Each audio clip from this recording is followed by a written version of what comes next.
Ulit sa mga nasa Zoom and FB Live. If you are a first-time guest, thank you po for typing your name para naman po ma-acknowledge po namin ang inyong presence. Alright. Wait lang po.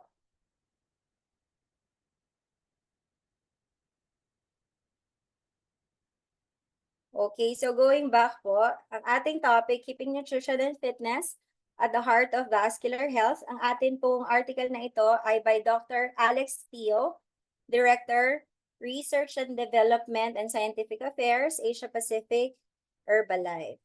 So kanina po na-share ko po yung story ko, pero papakita ko na lang po ulit. 3 times yes mom breastfeeding kay Bunso. Results ko po, I've lost more than 30 amazing pounds, including more than 10% ng body fats. Ang journey ko po from personal goal lang, naging family wellness.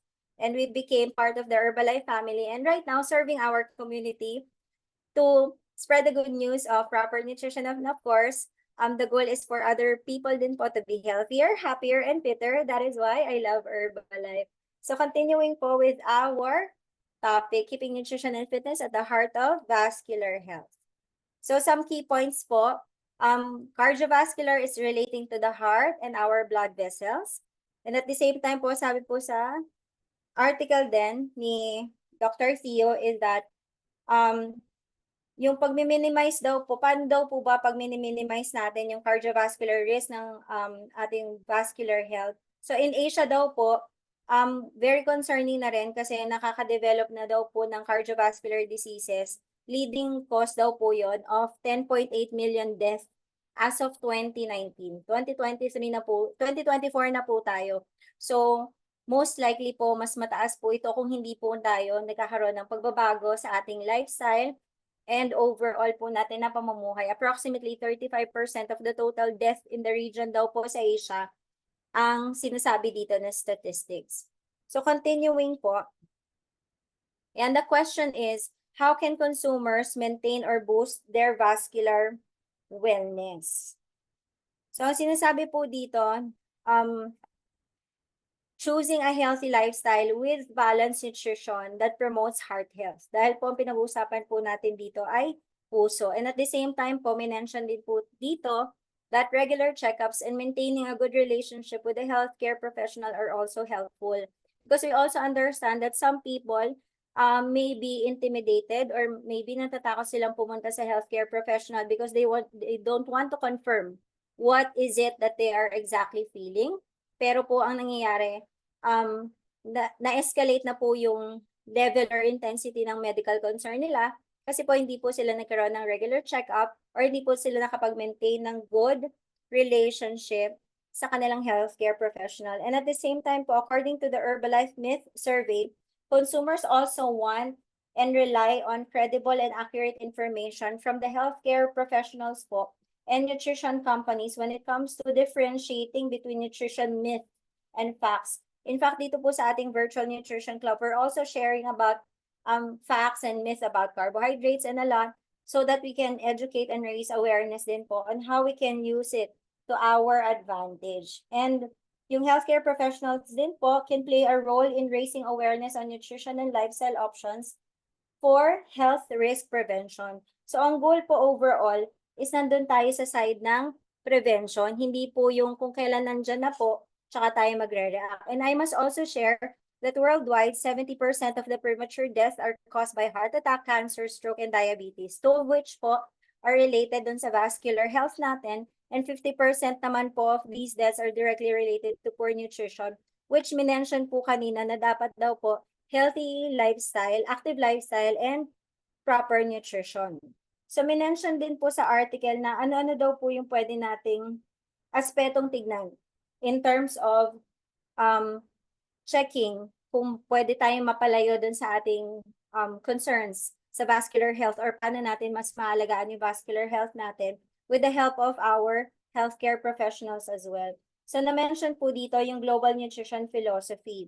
Ang sabi po, the ideal calorie intake for our heart health is 40% ng carbohydrates, 30% protein, 30% ng healthy fats. This also includes combined with 25 grams of fiber. Ayan, and adequate hydration.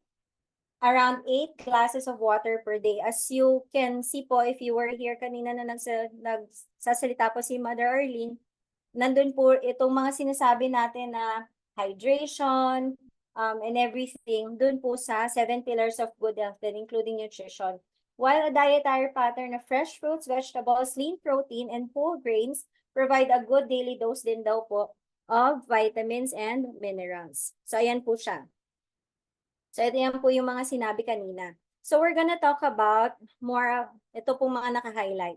Si omega-3 fatty acids din, si nitric oxide, and si flavonols.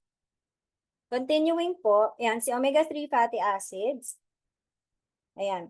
It can help maintain healthy vascular performance as it reduces inflammation throughout our body. And the omega-3 also help to support a healthy vascular system by helping to lower triglyceride levels. So, ito po si omega-3, natural molecule po siya na nakaka-help din po or may beneficial din po sa ating vascular health. So, ang sources po naman nito ay fatty fish like the salmon, mackerel, and tuna, flax seeds, walnuts, pumpkin seeds, and soybeans. Sila po yung mga high in omega-3 fatty acid. And fish can also be a great substitute for foods like beef. Kasi po, mataas po yun sa saturated fat. And note din po, yung inflammation na sinasabi, it often causes heart diseases and strokes as it tends to restrict blood flow through the vascular system. So pag po may sinabing inflammation, sana po parang nadideflame po siya para po hindi siya nakaka-cause ng restriction dun sa blood flow. Ayan. Ano po yung next natin? Nitric oxide. This is another natural molecule na beneficial po sa ating vascular health. And what is nitric oxide po? Para po sa mga matagal na po sa community, naririnig-rinig nyo na po si NO or si nitric oxide. But for this topic po, it's a molecule that helps all the cells in our body to communicate with each other. It's a component of our arteries and other organs, and it restores arterial elasticity and promotes vasodilation. So ano po ba daw yung vasodilation? So mamaya po pupuntahan po natin yung word na yan. But note din daw po that with an intake of 3 grams or more of arginine, which can be found in protein-rich foods such as nuts, fish, meats, dairy, and multigrain, we can increase the amino acid which gets directly converted to nitric oxide. So meron daw po mga amino acids na directly nakaka-help dun sa conversion ng nitric oxide. Nakaka-increase po ng production ng nitric oxide natin. Alright. So, ang sinasabi din po dito na yung nitric oxide po ay hindi din, pag po tayo ay tulog din, bumababa or bumabagal po yung production natin ng nitric oxide. Kaya rin po, nagiging, kung meron pong restriction, for example, or nagiging difficulty doon sa pag-flow po ng blood, may kinalaman din po doon yung performance ng ang ating body in terms of the nitric oxide. Ayan. So, vasodilation, balikan ko lang din po, na ito po daw yung widening ng blood vessels resulting from relaxation of the muscular walls of the vessel. So, imagine niyo po yung tubo na dinadaanan po ng dugo natin, ganyan. So, widening daw po. So, yung relaxation daw po ng muscular walls dun sa vessel natin. Alright. So, flavonols, ayan. Ito hindi naman din to common na mini-mention when we were talking about like nutrition or the nutrients that we need. Ayan. Pero po, sabi po, si flavonols, it can support cardiovascular health then by lowering blood pressure. It can also help improve nitric oxide production and arterial function. And it's a component of our arteries and other organs. It restores okay. So, mali po ito. Hold on. Ayan. Kasi po, ito po ay para sa nitric oxide. Sorry. Okay, anyway. Ito po. Sources po of flavonols. Foods like berries, cocoa, dark chocolate, kale, and tea, to name a few, na may high concentration po ng flavonols. Ayan. And recommendation daw po, cocoa flavonols can be consumed daily from sources such as cocoa powder, dark chocolate, and or cocoa extract. And yung para po sa mga health-conscious people, they can go for chocolate products with less sugar and fat to get the benefits po of the flavonols. So ang flavonols daw po ay naturally occurring that are found in plants. It can support cardiovascular health by lowering our blood pressure, sorry, and it can improve the production of nitric oxide, and it can be also found nga po in the following sources as mentioned.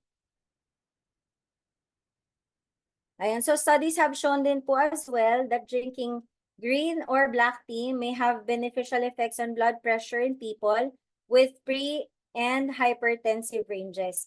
So mama, narinig niyo po kanina sa Value of Healthy Breakfast na yung tsaa po natin sa Herbalife ay may key components or ingredients na green and black teas. Kaya rin po hinighlight ko siya because that only shows that our herbal tea concentrate is also rich in flavonols, the one that we're talking about for right now. So the tea consumption can benefit people with type 2 diabetes who have a higher risk of heart disease and stroke. So magkaka-best friend po kasi yung mga yan na pag meron kang diabetes, tumataas or lumalabas din po or nagiging higher risk nga po yung paglabas ng mga heart disease and stroke. Ayan. So ano po yung sinabi dun sa ating topic? Maliban po dun sa focus natin dun sa pwede nating i-intake sa ating body or pwede nating i-improve na intake. Sabi po dito, get your heart active because we're talking about vascular health. So according to the American Heart Association, they are recommending 150 minutes or more of moderate intensity aerobic workouts or 75 minutes of intense aerobic exercises per week. And according to the World Health Organization, they are also recommending aerobic exercises that as the ideal form of physical exercise. So that includes like dancing, walking, running. But at the same time po, they had to also mention, the benefits and then meron po silang note at sa baba. Benefits of exercise can help lower blood pressure, strengthening of the muscles leading to superior oxygenation, can help with weight management, lowering of stress, and increase in presence of HDL cholesterol. However, important note po for the ones na nag-exercise po, ayan, or gumagawa ng aerobic exercises, complementing these exercises with adequate nutrition and food intake is also crucial. Because sometimes we have the idea that we have done our aerobic exercise, but we tend to eat more. That is why if we are trying to have a healthier weight or lower down our weight, hindi po siya nagtutugma kumbaga. Ayan.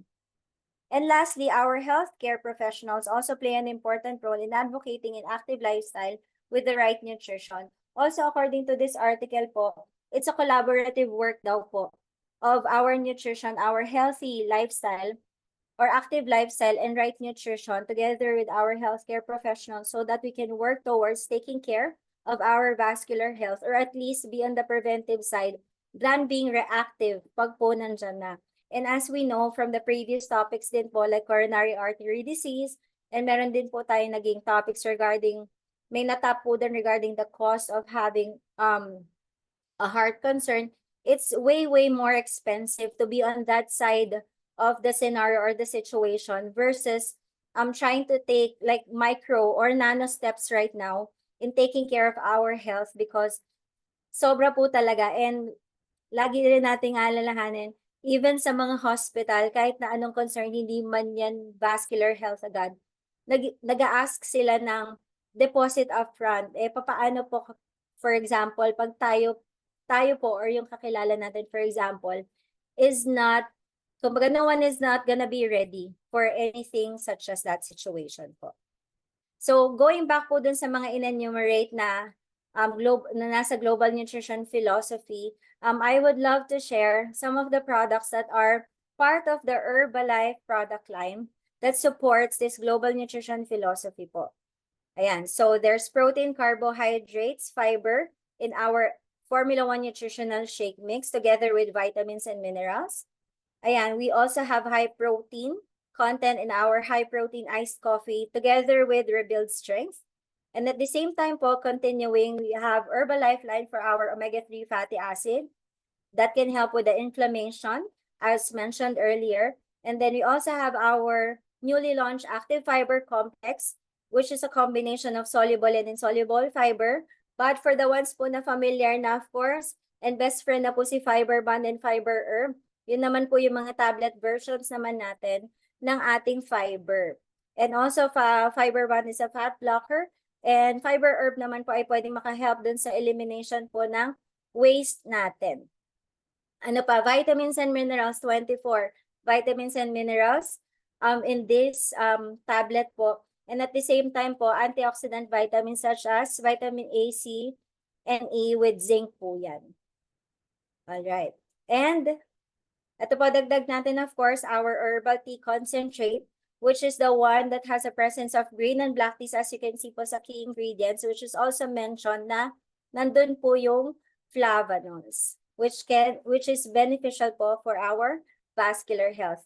And in-include ko na rin po yung Heart Strong for our targeted nutrition pack. Nandyan din po yung mega garlic, which is also very good for helping in our like blood pressure, and nature's natural antibiotic po natin yan. So that includes Herbal Lifeline, mega garlic, plus with vitamin C. And of course po yung ating aloe tea and shake that can help us with upping or improving our intake. Mas marami po tayong may iwasan na mga unhealthy kung mas busog po tayo sa tamang paraan. And syempre po in terms of being active, ayan, meron po tayo dito sa community. We are promoting as well exercise because it's 80% nutrition, 20% exercise. So watch out lang po natin ulit yung flyer kung sino po makakasama natin on the next one. So with that said po, I'm very proud to share with you the article by Dr. Alex Theo regarding taking care of our vascular health, fitness and nutrition, because Herbalife is #1 in the world in meal replacement and protein supplements combined, weight management and well-being, active and lifestyle nutrition. And syempre po, yung Herbalife na na-recognize as a super brand in the Philippines. Again po, it's a seal that assures consumers that we are availing a product that is excellent in its category. And it also means po na they are true to what they are promising in terms of what they are giving our body once we put it in. So, say yes to good nutrition po. So again, this is Coach Lori.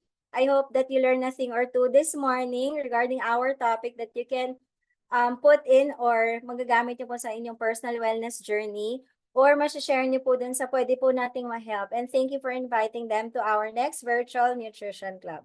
So, ayan po ang aking special topic this morning. Thank you po.